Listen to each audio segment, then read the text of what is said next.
هي الحلقات تحفظني بآيات من القرآن، هي الحلقات تملأني بحب المصطفى العدنان، هي الحلقات تحفظني بآيات من القرآن، هي الحلقات تملأني بحب المصطفى العدنان، وأخلص نيتي دوما لرب واحد ديان بروح ملؤها طهر. Sure Yusuf tefsiri 16. ayetinden başlayıp okuyayımız inşallah. Bismillah, elhamdülillah, ve salatu ve selam ala Resulillah ve ala alihi ve sahbihi ve sellem. Esselamu aleyküm ve rahmetullahi ve berekatuhu. Tövende diktanlağa İbn Kesir rahimahullah'ın Kur'an-ı Kerim tefsiri, Uygurca tercümesi, Yusuf suresi 16. ayetinden başlayıp okuyayımız inşallah. Euzubillahimineşşeytanirracim. Ula keşte atısının aldığı yığılap gelişti. Ula, ey atımız, Yusuf ne nersillerimizin yenide koyup yügürüşkilik etip geliptik, onu böyle yap getipti. Rast gep kılsak mı, sen bizge işenmeysen deyişti. Ula Yusuf'nın konulikini yalgandan kanğı boyap elip gelişken idi. Yakup, bu işni nefsinla silerge çıraylık göz tüp kılgızıptı. Men fakat çıraylıkça sabır kılımen. Silerinin muşu yalgan sözünlerini götürüşümge Allah medetkardır dedi. Yusuf aleyhisselamның qerindaşlarının atısıga işletken heli mikirsi. Allah Teala bu ayette Yusuf aleyhisselamның qerindaşlarının onu quduq taşlıb etkendin keyin kösetken banasıdan xabar qılıdı. Ula keche qarang'uliqida atısının aldığa yığı zar qilishgan, Yusuf üçün pushaymon ve nadamatlan izhar qilishgan ve atısının g'imini yeyishgan qiyofatda qaytib keldi. Ula yuz berdi deb o'ydirib chiqqan bu ishdan yasalmıçılık bilen özrü eytip mındaq deyişti. Yusuf'ni nersillerimizden yenida, yani kiyim kiçek ve ners kereklerimizden kışıda koyup yügürüşkilik etip geliptik. Onu böyle yap getipti. Yakup aleyhisselam ensirgen ve hazar eyligen iş manumuş idi. Rast gap kılsak mı sen bizge işenmeysen.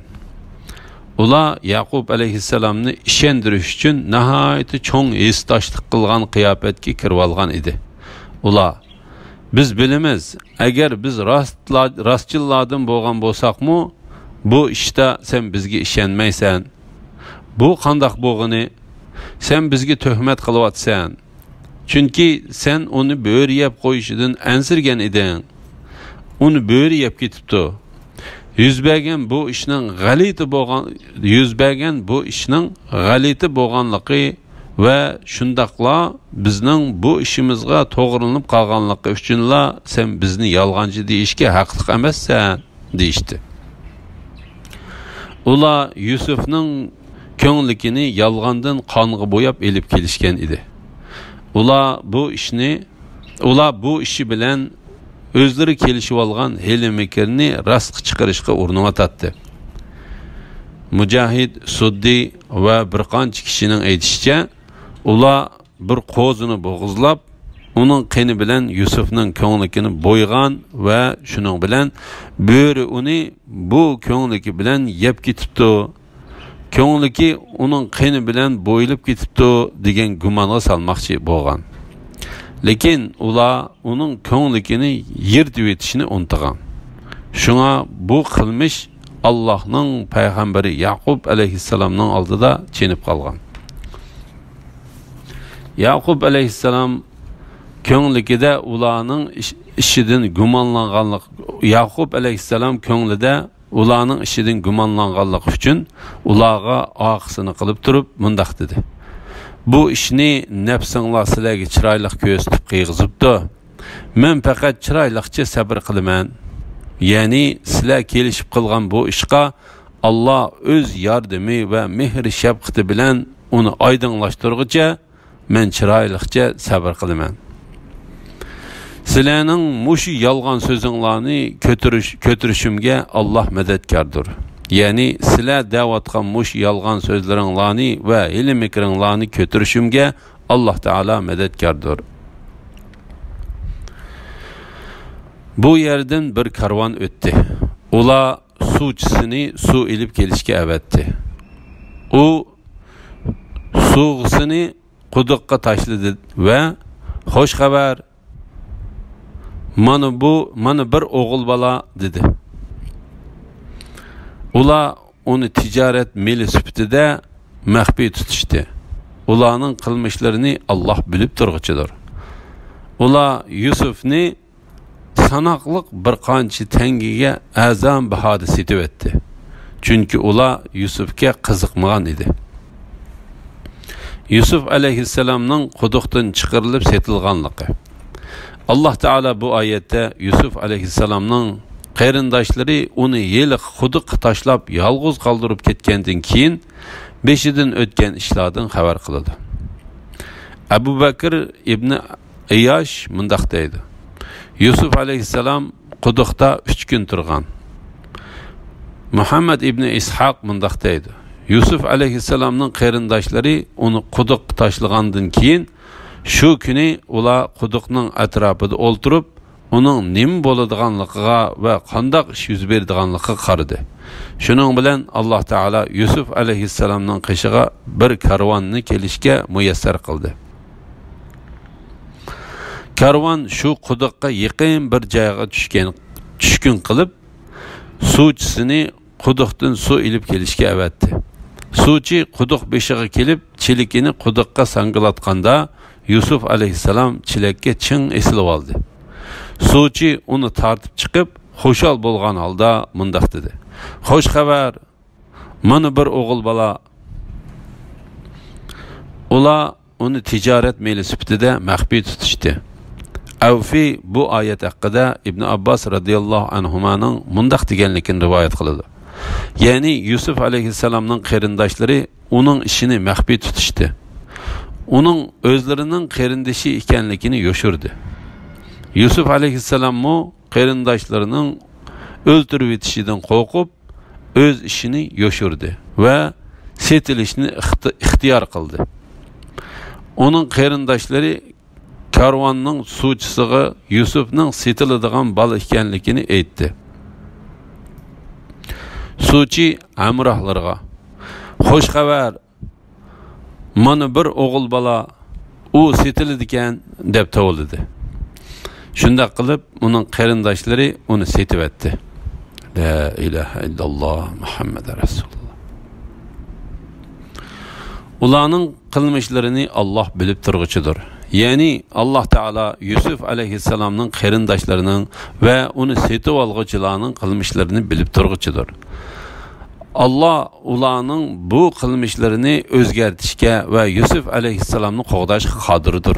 Lekin Allah Teala'nın bu işte hikmeti ve oldin ola o'rinlashtirishi bo'lganligi uchun bu ishni shu oldin ola o'rinlashtirish ve oldin ola chiqarilgan hukm bo'yicha ijro qilishga qoldirdi.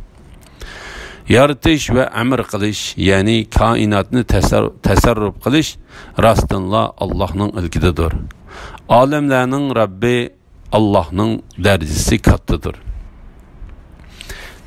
Tefsir kılınıvatkan bu ayetlerde Allah Teala'nın peygamberi Muhammed aleyhisselam'a "Men senin kavminin sana yetkizivatkan aziyetlerini bilip durman. Men senin kavminin sana yetkizivatkan aziyetlerini bilip durman. Men ulağı inkas qaytırış qadirman. Lekin men ulağı mühlet beriman. Ondan xuddi Yusuf aleyhisselam'a qarindoshları üstüden hükümranlık qilishni ve yaxshi oqibatni ato qilgandek, sanamu ularning üstüden hükümranlık qilishni ve yaxshi oqibatni ato qilaman demekçi bo'lganligiga ishorat qilinmoqda ve bildirmekte. Ular Yusufni sanoqliq bir qancha tengiga azon bahoda setib etdi. Mücahid ve Ikrime Allah Teala bu ayette Mücahid ve Ikrime Allah Teala bu ayette qarindoshları onu azgını pulga setivetdi deydi dedi. Yani ular onu nahayet azam bahada sattı. Çünkü ular onunla qiziqmaydi. Agar setib olg'uvchilar uni haqsiz talab qilgan bo'lsa-mu, uning qarindoshlari uni cho'qim qabul qiladi. Ular uni eng azam bahoda satganligi uchun Alloh taolo sanoqliq bir qancha tangaga arzon bahoda setivetdi dedi. İbn Mas'ud radhiyallohu anhu ular uni 20 tangaga satgan dedi. İbn Abbas Nevf Bekkali Suddi Qatada ve Atiye Avfi qatorliqlarmu İbn Mas'udga o'xshash dedi ve ular 20 tangini 2 tangidan bölüştü deganni qo'shib qo'ydi. Chunki ular Yusufga qiziqmagan edi. Zahaq bu oyat haqida mundaq deydi. Bu shuning uchunki ular Yusuf alayhissalomning payg'ambar ekanligini, g'olib va buyuk Alloh taolaning dargohida martabasining yuqori ekanligini bilmaydi.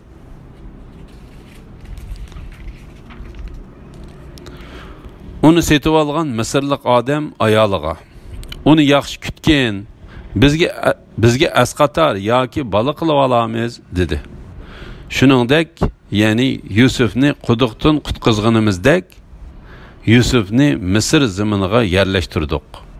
Uningga tush tabirini o'rgatdik.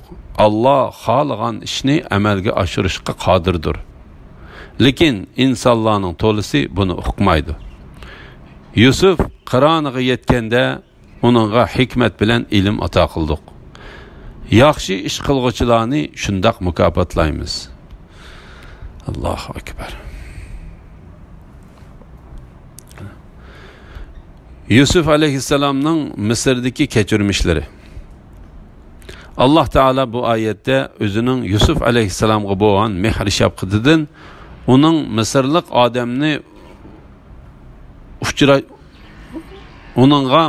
adamını uçuraştırganlıqını xabar qılıdı. O adam onu setib elib, onunla alaydı köngül böldü, hürmet qıldı ve ailesini onunla yaxşı qarashqa tavsiye qıldı. O adam Yusuf aleyhisselamdaki yaxşılıq alametlerini bayqıgan idi. Şuna o ayalığa mındaq dedi.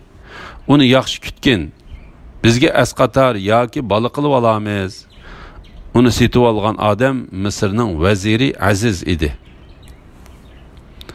Abu İshaq Abdullah ibn Mas'ud radıyallahu anhumanın mındaq deganligini rivayet qiladi. En parasetlik insan 3 bolup ularning biri ayoliga uni yaxshi kutgan degan Misrlik Azizdir. İkincisi otasiga, ey ota, uni sen ishlatgan, bu sen ishlatganlarning eng yaxshisidir, kuchlik, ishonchlikdir degan ayoldir. Üçüncüsü Ömer ibn Xattab radıyallahu anhuni xalifelikka tayinlab qo'ygan Abu Bakr Siddiq radıyallahu anhudur.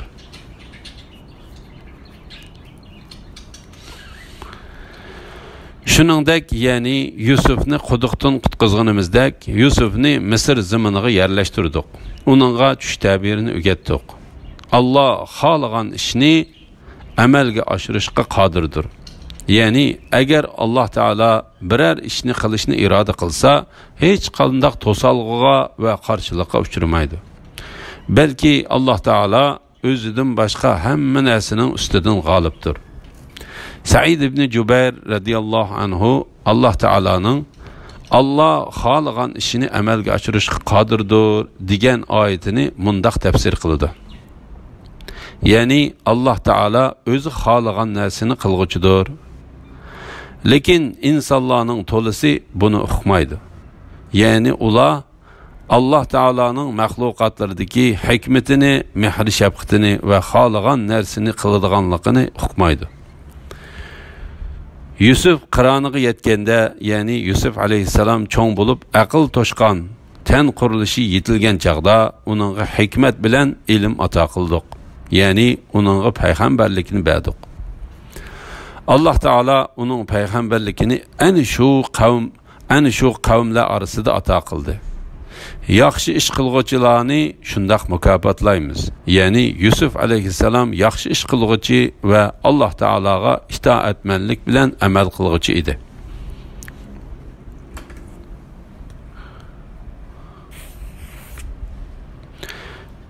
Yusuf turayotgan uydagi ayol, ya'ni Zulayxa, Yusufdan o'zi bilan munosabat o'tkazishni talab qildi.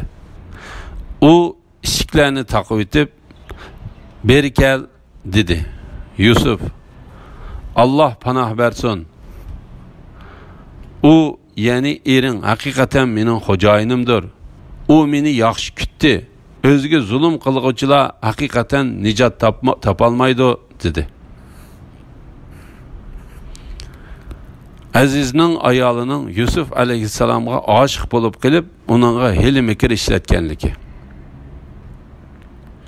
Alloh taolo bu oyatda Azizning ayolining ishlaridan xabar qildi. Yusuf alayhissalom Misrda bu ayolning uyida turardi. Aziz ayoliga Yusuf alayhissalomga yaxshi qarashni tavsiya qilgan edi. Bu ayol Yusuf alayhissalomdan o'zi bilan jinsiy munosabat o'tkazishni talab qildi. Chunki u ayol Yusuf alayhissalomning ajoyib kelishgan go'zal chiroyiga oshiq bo'lib qolgan edi. Bu oshiqlik uni Yusuf alayhissalomning oldida chiroyli yasinishga ilib bordi. U eshiklarni taqib o'tib, Yusuf alayhissalomni o'ziga chaqirib, "Beri kel" dedi. Yusuf alayhissalom buningdan o'zini tortdi va "Alloh panoh bersin. U, ya'ni ering haqiqatan mening xo'jayinimdir. U meni yaxshi kutdi. Ya'ni sening ering mening xo'jayinimdir. U menga yaxshilik qildi. Men uning ayoliga askilik qilish bilan javob qaytaramda. Javob qaytarmayman. O'ziga zulm qilguvchilar haqiqatan nijot topolmaydi" dedi. Bu oyatni Mujahid, Suddi, Muhammad ibn Ishoq va boshqalar shunday tafsir qilgan.